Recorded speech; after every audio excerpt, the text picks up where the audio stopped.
గజ్వేల్ పట్టణ కేంద్రంలో బీజేపీ పట్టణ పదాధికారుల సమావేశం నిర్వహించారు. ఎన్నికల కార్యాచరణపై చర్చించారు. గజ్వేల్ పట్టణ కేంద్రంలో బీజేపీ పట్టణ పదాధికారుల సమావేశం బీజేపీ గజ్వేల్ ప్రజ్ఞాపూర్ మున్సిపల్ అధ్యక్షులు దేవులపల్లి మనోహర్ యాదవ్ అధ్యక్షతన నిర్వహించుకున్నారు. బీజేపీ మరియు వివిధ మోర్చల పోలింగ్ బూత్ కమిటీలపై చర్చించుకొని మీడియా సమావేశాన్ని నిర్వహించారు. ఈ సందర్భంగా బీజేపీ గజ్వేల్ ప్రజ్ఞాపూర్ మున్సిపల్ అధ్యక్షులు దేవులపల్లి మనోహర్ యాదవ్ మాట్లాడుతూ గజ్వేల్ రాజకీయాల్లో పెద్ద ఎత్తున చర్చ జరుగుతున్న నర్సారెడ్డి ప్రతాప్ రెడ్డి మాటలు అదో డ్రామా అన్నారు.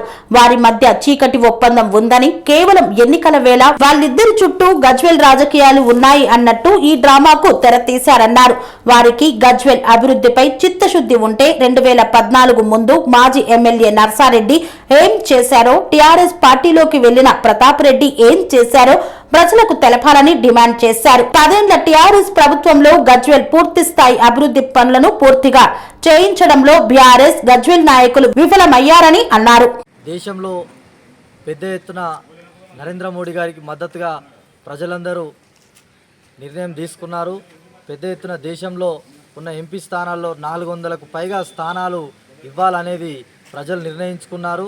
ఇలా నరేంద్ర మోడీ గారు ఏదైతే దేశంలో పెద్ద ఎత్తున సంక్షేమం వైపున అంత్యోదయ సిద్ధాంతంతో ఇలా దేశంలో ఉన్న పేదలకు ఇలా ప్రభుత్వ ఫలాలు అందే విధంగా ఉచిత రేషన్ అయితేనేమి, అదేవిధంగా వ్యాక్సిన్ అయితేనేమి, కిసాన్ సమ్మాన్ నిధి, రైతులకు సంబంధించిన కిసాన్ సమ్మాన్ నిధి, ఇట్లా అనేక సంక్షేమాల బాటన నరేంద్ర మోడీ గారి ప్రభుత్వం ఈ 10 ఏళ్ళు పరిడవిల్లింది. ఇలా పేదలకు ప్రతిఫలం అందే విధంగా నిర్ణయం తీసుకుంది. అదేవిధంగా పెద్ద ఎత్తున ఇలా నిర్ణయాత్మకమైన నిర్ణయాలు తీసుకొని ఈరోజు అయోధ్య రామమందిర నిర్మాణం 500 ఏళ్ల కళ ఈరోజు రామమందిర నిర్మాణమే కానీ, ఇలా దేశంలో కాశ్మీర్ను అంతర్భాగం చేయడమే కానీ, ఇలా ముస్లిం మహిళలు పెద్ద ఎత్తున ఇబ్బందులకు గురవుతున్న త్రిబుల్ తలాక్ చట్టం అయితేనేమి, ఇలా అనేక రంగాలలో ఈరోజు దేశాన్ని ఒక పెద్ద ఎత్తున భారతదేశాన్ని ఇలా ప్రపంచానికే విశ్వగురువుగా రూపాంతరం చెందిపిస్తూ ఇలా విశ్వగురు వైపుగా దేశాన్ని నడిపిస్తున్న నరేంద్ర మోడీ గారికి మరోసారి పట్టం కట్టే విధంగా 400 సీట్లతోని 400కు పైగా సీట్లతోని ఈరోజు ప్రభుత్వం మూడోసారి ముచ్చటగా రాబోతుందనేది ఇలా ఎన్నికల వేళ నిర్ణయమైపోయింది. ఇలా ప్రతిపక్షాలు పెద్ద ఎత్తున ఈరోజు ఏదైతే అస్త్ర సన్యాసం చేసేసిన ఈ కాంగ్రెస్ పార్టీ అయితే ఈరోజు యుద్ధానికి ముందే అస్త్ర సన్యాసం చేసేసింది. ఇలా కేవలం ఇలా చూస్తూ ఉన్నాం అవినీతి అరవింద్ అయితే లిక్కర్ అవినీతి కేసులో అరవింద్ కేజ్రీవాల్ అరెస్ట్ కావడం, ఇక్కడ కల్వకుంట్ల చంద్రశేఖర్ గారి కుమారి కవిత అరెస్ట్ కావడం, ఇలా ఏదైతే జార్ఖండ్ సీఎం హిమంత్ సోరెన్ అక్కడ అవినీతిలో అరెస్ట్ కావడం, ఇలా ఈ పార్టీలన్నీ కేవలం అవినీతి చిట్టాల్లో కూరుకుపోయి ఈరోజు కుటుంబ పార్టీలుగా మారి ఈరోజు ప్రజలను పీడిస్తున్న పార్టీలు ఇలా చట్టాలు తన పని తాను చేసుకుంటూ పోతున్నాయి. కానీ ఇలా ఈ దేశం కోసం నిజాయితీగా నిబద్ధతగా ఆలోచించే పార్టీ ఏదైతే ఉందంటే అది కేవలం భారతీయ జనతా పార్టీ అనేది ఇలా ప్రజలకు తెలిసిపోయింది. కాబట్టి ఈరోజు భారతీయ జనతా పార్టీ పెద్ద ఎత్తున ప్రభుత్వం ఏర్పాటు కాబోతుందనేది ముందే డిసైడ్ అయిపోయింది. ఈరోజు గజ్వేల్లో కూడా, ఈరోజు మెదక్ పార్లమెంట్లో కూడా ఈరోజు ఆ 400 సీట్లలో ఇలా ఈ ఏదైతే మాధవనేని రఘునందన్ రావు గారు అభ్యర్థిగా ఉన్నాడో ఈ రఘునందనుని కూడా ఈరోజు మేము 400 సీట్లలో నరేంద్ర మోడీ సైన్యంలో ఉంచుతామని చెప్పి వీళ్ళందరం డిసైడ్ కావడం జరిగింది.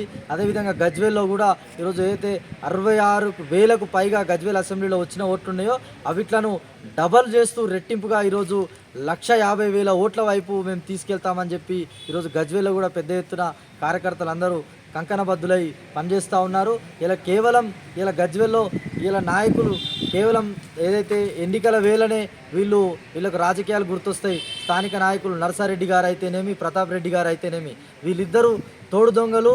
ఇలా గజ్వేల్లో వాళ్లకు ఎటువంటి గుర్తింపు లేదు. ఇలా వాళ్ళు కేవలం ఎన్నికల వేళలా ఇలా వాళ్ళు ఒకరి మీద ఒకరు పంచిపటాకులు వేల్చుకుంటూ ఈరోజు నువ్వు దొంగ అంటే నువ్వు దొంగ అనేది వాళ్ళు అనుకుంటా ఉన్నారు. కానీ ఇద్దరు ఇలా గజ్వేలి అభివృద్ధి మీద వాళ్ళిద్దరికీ చిత్తశుద్ధి లేదని చెప్పి మేము తెలియజేస్తూ ఉన్నాం.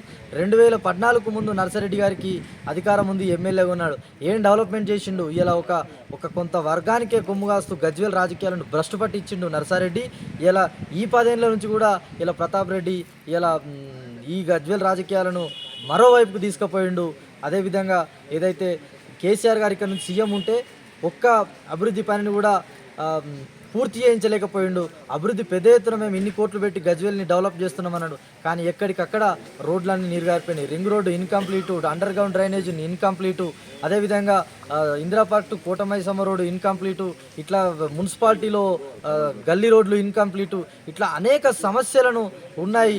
ఇలా ఈ సమస్యలు అన్నిట్లను తీసుకొచ్చి ఈరోజు రింగ్ రోడ్డు కూడా పూర్తి చేయించలేని అసమర్థ నాయకులు గజ్వేల్ బీఆర్ఎస్ నాయకులు ఇలా ఎన్నికల వేళనే అస్త్ర సన్యాసం చేసుకొని ఈరోజు శ్రీ అవధూతాశ్రమము బోధానంద సత్యారామూర్తి ఆర్యుల గోసేవాశ్రమము మరియు వృద్ధాశ్రమము పడాల. ఆశ్రమములో గోసేవ, గోవుల దానము స్వీకరించుట, మీ నవగ్రహ దోషములు పోవుటకు గోపూజ చేయబడును. మూలికా వైద్యము, గోపంచగవ్య వైద్యము చేయబడును. యంత్రములు, తావీదులు ఇవ్వబడును. శాంతి హోమములు చేయబడును. మీ ఆత్మీయుల పుట్టినరోజు, పెళ్లి రోజు మరియు వర్ధంతి వంటి ముఖ్యమైన దినములలో గోసేవ లేదా అన్నదానం చేయదలిచిన వారు సంప్రదించండి. మా వృద్ధాశ్రమంలో ఖాళీలు కలవు. చేరదలిచిన వారు సంప్రదించండి. శ్రీ శ్రీ శ్రీ స్వామి బోధానందగిరి శ్రీ అవధూతాశ్రమము, అయ్యప్ప స్వామి గుడి దగ్గర, పడాల, తాడేపల్లిగూడెం 2. Cell numbers 7981356374, 96180341138.